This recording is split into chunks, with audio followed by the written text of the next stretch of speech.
ಬಂದ ಬಡ್ದಾರಿ ಮೊದಲ ಇಬ್ಬರು ಬಂದು ಜಗಳ ತೆಗೆದ್ರಿ ಬಡಿದ್ರು.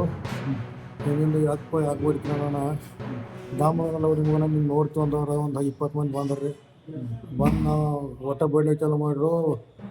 ನಮ್ಮ ಮಂದಿ ಬಿಡಿಸಲ ಬಂದ ನಮ್ಮ ಮಂದಿನೂ ಬಡದ್ರಿ. ಬಡಿಗಿನ ರೀ ಮುಂದೆ ಅವ್ರು ಲೈಟರ್ ಇದ್ದರು ಅವ್ರ ಕೈಯಾಗ ಎತ್ತ ಶಕ್ತಿ ಹೊಡ್ಸೋದು. ಮುಂದೆ ಅವು ಸಣ್ಣ ಜಂಬೆ ಇದ್ದು ನೋಡ್ರಿ ಅವ್ರು ಚಾಕುಗಳು.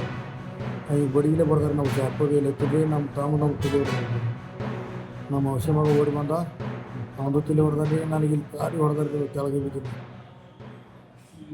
ಕೆಡವ್ರಿ. ಹಿಂದಿಂದ ಅವ್ರು ಬಿಡಿಸೋಕೆ ಬರೋಣ ನನ್ನ ಮೇಲೆ ನಮ್ಮ ಹುಡುಗರು ಬಿದ್ದು ರೀ. ಅವ್ರ ಮೇಲೆ ಸಿಕ್ಕಂಗೆ ಕೊಡ್ತೀವಿ. ವಡಾಪಾವ್ ಬೇಟಾಗಿ ಬಂದ್ರಿ. ನಾನು ರೊಕ್ಕ ಕೊಡ್ರಿ ಏನು ಬಳಸ್ರಿ ನಮಗೆ ಉದ್ರಿ ಇಲ್ಲತ್ತು ನಂದು ಇದು ಮಾಡಿ ಬಡದಾಟ ಮಾಡ್ತಾರೆ. ದಿನ ಹಿಂಗೆ ಮಾಡ್ತಾರೆ ಸರ್ಜರಿ ಇದ್ರಲ್ಲ. ನಾ ಇಲ್ಲದಪ್ಪ ಅಂದು ಹಿಂಗ ಇಲ್ಪ ನಾನು ರೊಕ್ಕ ಕೊಡೋದಿಲ್ಲ ನಾನು ಮೂತಿಗೆ ಹಾಕ್ಬಿಟ್ರಿ. ಅದು ನನ್ನ ಹೆಸರು ನಾಗರಾಜ್ ಬೇಂಗೋಡ ಅಂತೇಳಿ. ರಾಜೀನಾಮೆ ಕೊಟ್ಟರೆ ರಾಜ್ಯಕ್ಕೂ ಒಳ್ಳೆಯದು, ಅಂದ್ರೆ ಕಾಂಗ್ರೆಸ್ ಪಕ್ಷಕ್ಕೂ ಒಳ್ಳೆಯದು ಅಂತೇಳಿ ನಿನ್ನೆ ಮಾಜಿ ಸಂಸದರು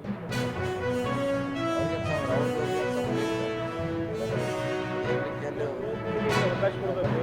ಹುಕ್ಕೇರಿಗೆ ಸಿ ಎಂ ಕನೆಕ್ಷನ್ ಹೆಂಗೆ ಕುಂಡಾಗಿಲ್ಲ ಎಲ್ಲ DKC ಏನು ಬ್ಯಾಟ್ ಬೆಸ್ತಾ ಇದ್ದಾರೆ ಅಂತ ಏನಿಲ್ಲ. ಅದು ಕನೆಕ್ಷನ್ ಆಗೋಲ್ಲ ಅದು. ರಾಜ್ಯಕ್ಕೂ ಒಳ್ಳೆಯದು, ದೇಶಕ್ಕೂ ಒಳ್ಳೆಯದು ಸರ್. ಕಾಂಗ್ರೆಸ್ ಪಕ್ಷಕ್ಕೂ ಒಳ್ಳೆಯದು ಅಂತ ಗೊತ್ತಿಲ್ಲ ನೋಡೋಣ. ಅದ್ರ ಬಗ್ಗೆ ಅಂತ ಕೇಳಿದ್ರೆ ಆವಾಗ ರಿಯಾಕ್ಟ್ ಮಾಡ್ತೀವಿ.